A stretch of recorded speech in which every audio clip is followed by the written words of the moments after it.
Alors les médias s'enflamment, hein. On reproche à l'abbé Pierre d'avoir exprimé sa virilité naturelle. Hein. Et alors, l'abbé Pierre eut des désirs pour des femmes, déjà ça prouve qu'il n'était ni pédophile ni homosexuel, ce qui est déjà une bonne chose. Et puis, quelle histoire, mais quelle tempête dans un verre d'eau. L'abbé Pierre était un personnage d'envergure. Que je sache, tous les tempéraments d'envergure ont des désirs à la hauteur de leurs ailes. Alors, comme l'abbé Pierre n'était pas un minable, il n'était pas un pauvre type, c'était un homme hein, dans toute son ampleur, dans toute son intensité, avec les désirs qui vont naturellement avec. Tout simplement, l'abbé Pierre n'était pas un minable, c'était pas un minus, c'était pas un eunuque.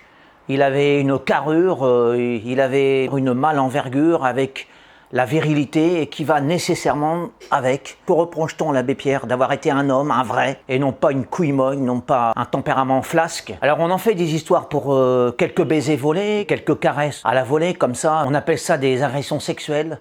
Jadis, on appelait ça le fait de courtiser un peu lourdement des femmes, mais ça n'allait pas plus loin. Et tout ce qu'il risquait, monsieur l'abbé Pierre, c'était de se prendre une torgnole dans la tronche et rien de plus.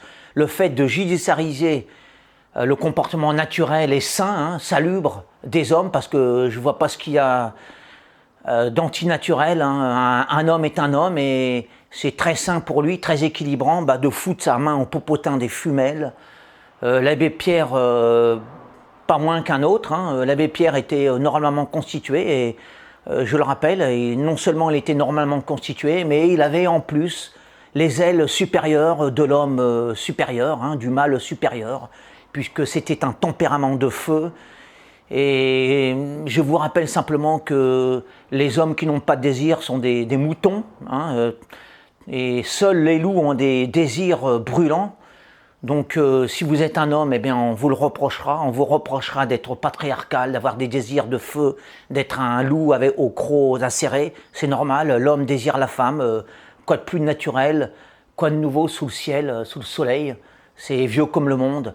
Ce siècle a criminalisé les comportements virils, hein. L'abbé Pierre était tout simplement viril, il désirait des femmes, quoi de plus naturel.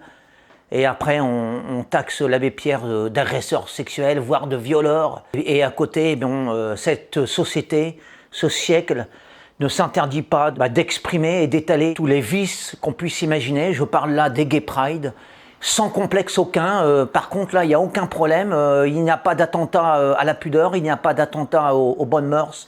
Et les parents emmènent leurs enfants dans les gay pride, ça ne pose aucun problème. Par contre, un homme qui exprime son désir pour une femme, eh bien tout de suite, on en fait une affaire d'État. Que ce soit monsieur l'abbé Pierre ou monsieur Patrick Poivre d'Arvor, pour moi, ce sont des hommes qui sont plus ou moins maladroits avec les femmes, qui sont plus ou moins empressés, plus ou moins impatients, mais rien de plus. Pour moi, selon mes critères à moi, ça ne tombe pas sous le coup de l'agression sexuelle. Hein, que je sache, une agression sexuelle, c'est un crime. Et c'est grave, et je ne soutiens absolument pas ce genre de comportement, mais là, il ne s'agit vraiment pas de ce qu'on appelle, de ce que la justice actuellement, ou plutôt la justice sous influence du wokisme, appelle une agression sexuelle. Non, c'est juste une drague un peu lourde, voilà, mais pour moi, rien de plus naturel. L'abbé Pierre avait de l'envergure, il avait le sang chaud, c'est un homme normal.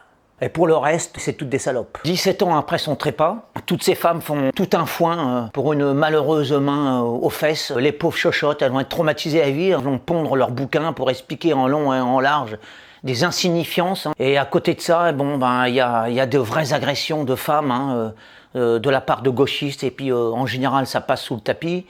Il y a le scandale des gay pride, hein. Moi ce que j'appelle le scandale des gay pride, la dernière fois que j'ai pas, il y a quelques jours, lors de la dernière Gay Pride qui s'est passée au Mans, j'ai vu des enfants qui accompagnaient leurs parents dans ce défilé de débauche.